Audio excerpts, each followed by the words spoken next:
They see my disability, I see my ability. They call me disabled, I call myself differently abled. There are some incidents that happen in your life. Those incidents break you, deform you, but they mold you into the best version of you. And the same thing happened to me. I was 18 years old when I got married. My father wanted me to get married. And all I said was, if that makes you happy, I'll say yes. And of course, it was never a happy marriage.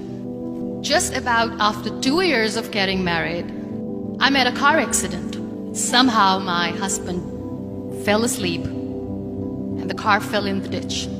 He managed to jump out, saved himself. I'm happy for him. But I stayed inside the car and I sustained a lot of injuries. The list is a bit long, don't get scared. The wrist was fractured. Shoulder bone and collarbone were fractured. My whole rib cage got fractured. And because of the rib cage injury, lungs and liver were badly injured. I couldn't breathe. I lost urinary bowel control. That's why I have to wear the bag wherever I go. 3 vertebrae of my backbone were completely crushed. And I got paralyzed for the rest of my life. I finally ended up in a hospital where I stayed for 2.5 months. I underwent multiple surgeries. One day, doctor came to me and he said, well, I heard that you wanted to be an artist, but you ended up being a housewife. I have a bad news for you. You won't be able to paint again because your wrist and your arm are so deformed, you won't be able to hold a pen again. Next day, doctor came to me and said, your spine injury is so bad, you won't be able to walk again. Because of your spine injury and the fixation that you have in your back, you won't be able to give birth to a child again. That day, I was devastated. I asked my mother, why me? And that is where I started to question my existence. Why am I even alive? And that is where I realized that the words have the power to heal the soul. My mother said to me, this too shall pass. God has a greater plan for you. I don't know what it is, but He surely has. And in all that distress and grief, somehow or the other, those words were so magical that they kept me going. One day I asked my brothers, I know I have a deformed hand, but I'm tired of looking at these white walls in the hospital and wearing these white scrubs. I'm getting tired of this. I want to add more colors to my life. I want to do something. Bring me some colors, bring me some small canvas. I want to paint. So the very first painting I made was on my deathbed, where I painted for the very first time. It was not just an art piece or just my passion. It was my therapy. And then I was discharged and I went back home.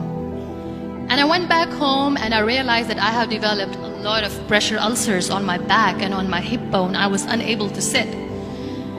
There were a lot of infections in my body, a lot of allergies. So doctors wanted me to lie down on the bed straight for not 6 months, for not 1 year, for 2 years.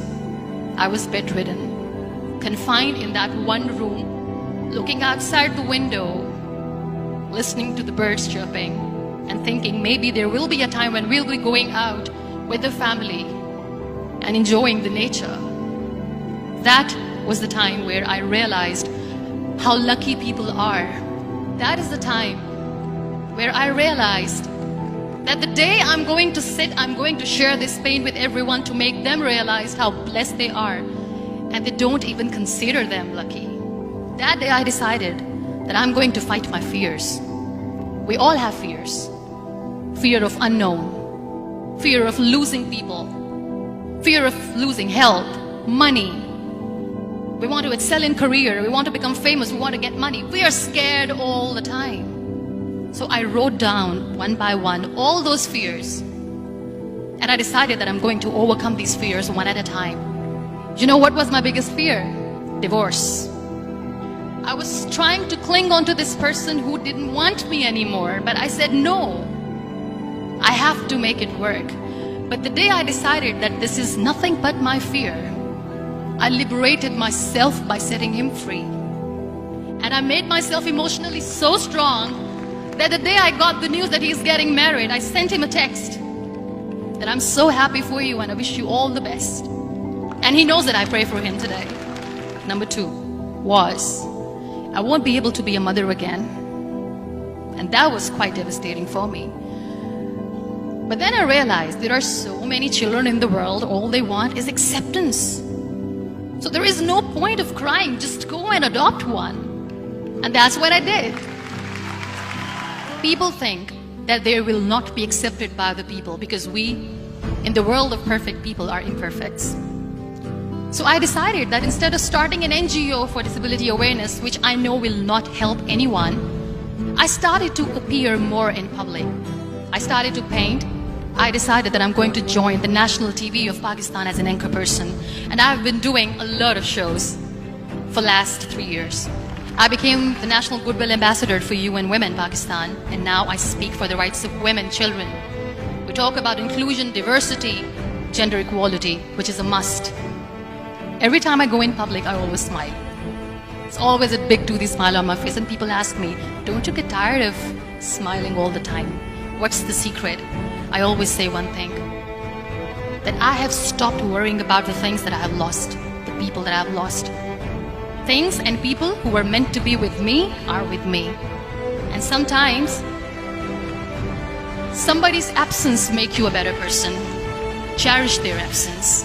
It's always a blessing in disguise. Live your life fully. Accept yourself the way you are.